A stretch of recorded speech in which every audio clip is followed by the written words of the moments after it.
I said, I think it's, I haven't, look, I have trouble even saying to myself, my own head, the number. Okay, the roaring 70s and 80s are upon us. In the used and resale market of vintage. Stay tuned.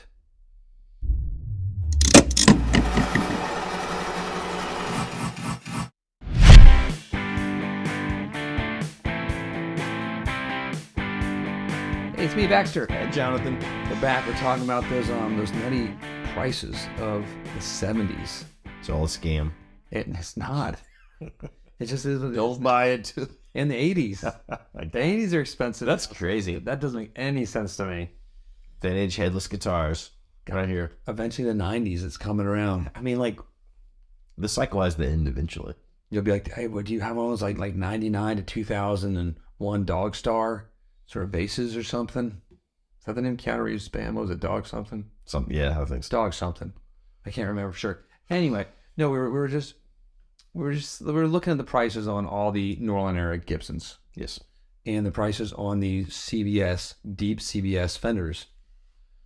It's high now. It's like, it really is. It's crazy.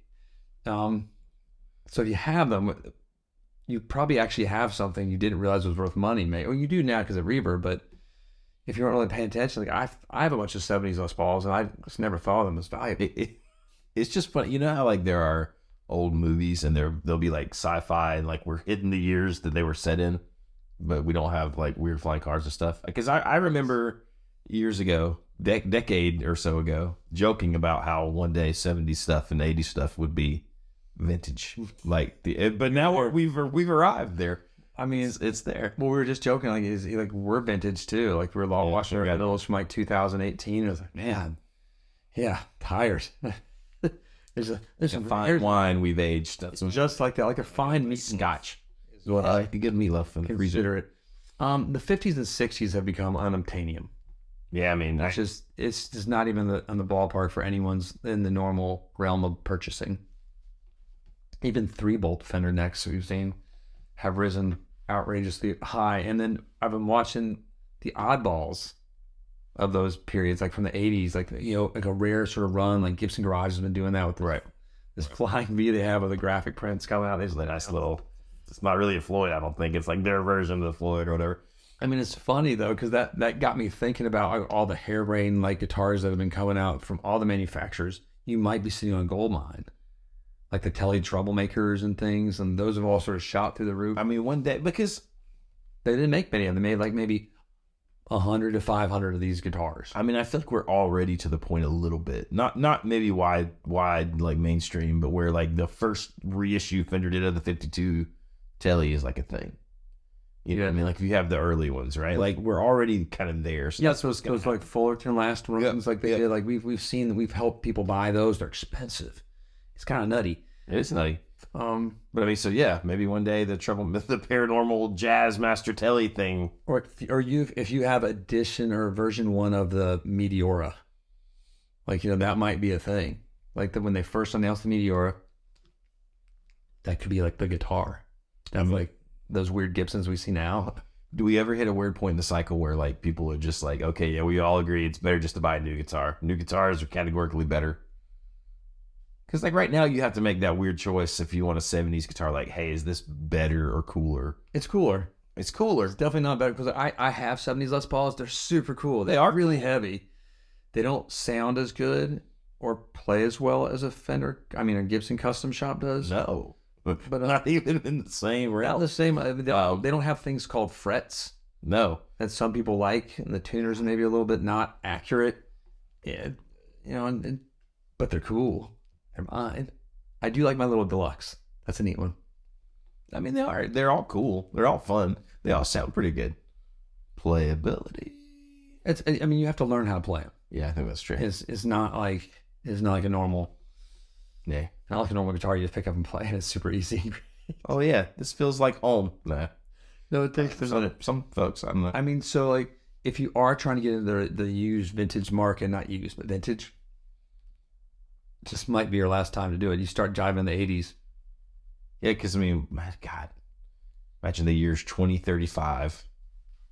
And suddenly, late 90s, early 2000s things, like, yeah, man, Well, it's like the old just market. the old like BC Riches and Charvels and like the ESPs and stuff of like they're starting to climb up a bit. Those sort of rare ones, the Ibanez's, some of those odd ones too.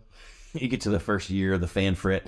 Ooh, I mean, some of that stuff will become.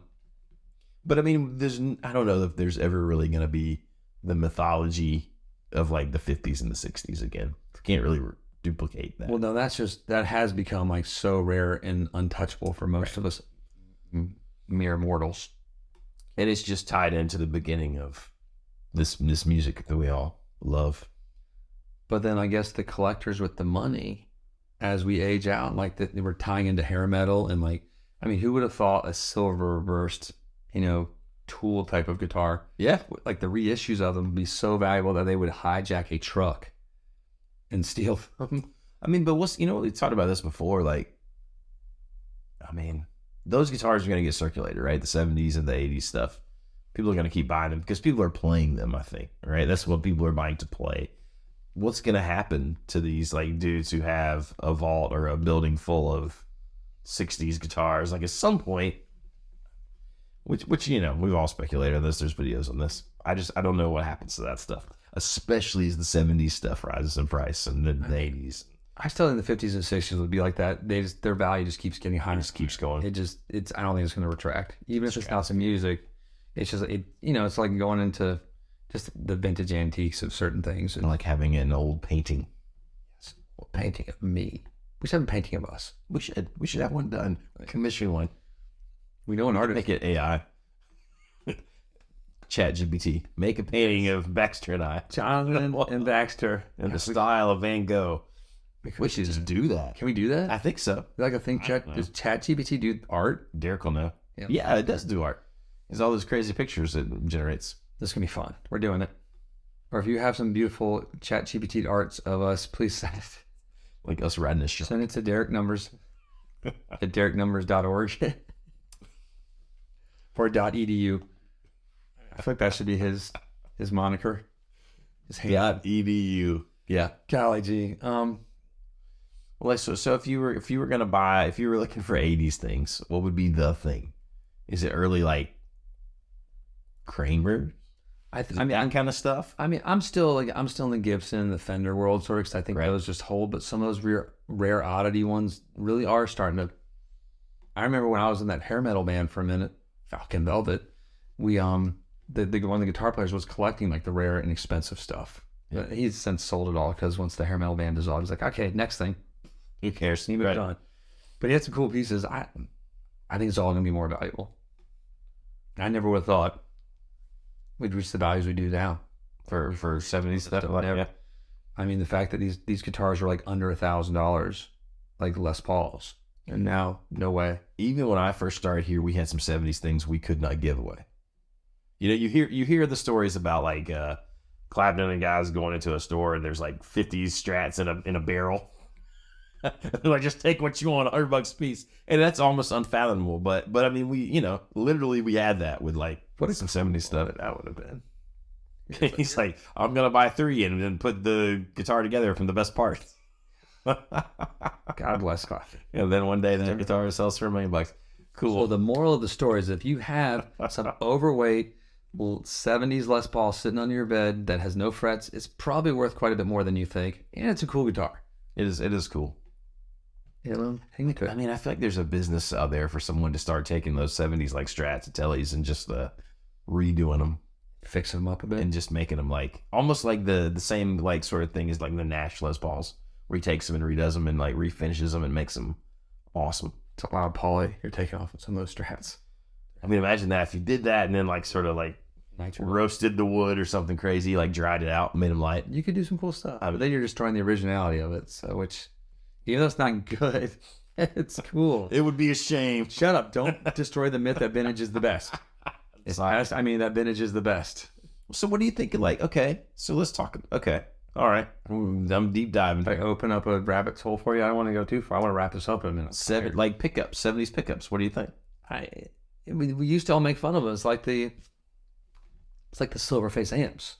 those have had a renaissance, and like you can still find those for cheap. I think they're pretty good. I think they're good too. The 70s Strat pickups are cool. The 70s Les Paul pickups are different. They're not as high outputty. Right. That's a word, high outputty. As some of what we're used to today, but they have their own sound and they're cool. Probably heard them on a lot of recordings that we. I mean, we seek after those Fender canopies.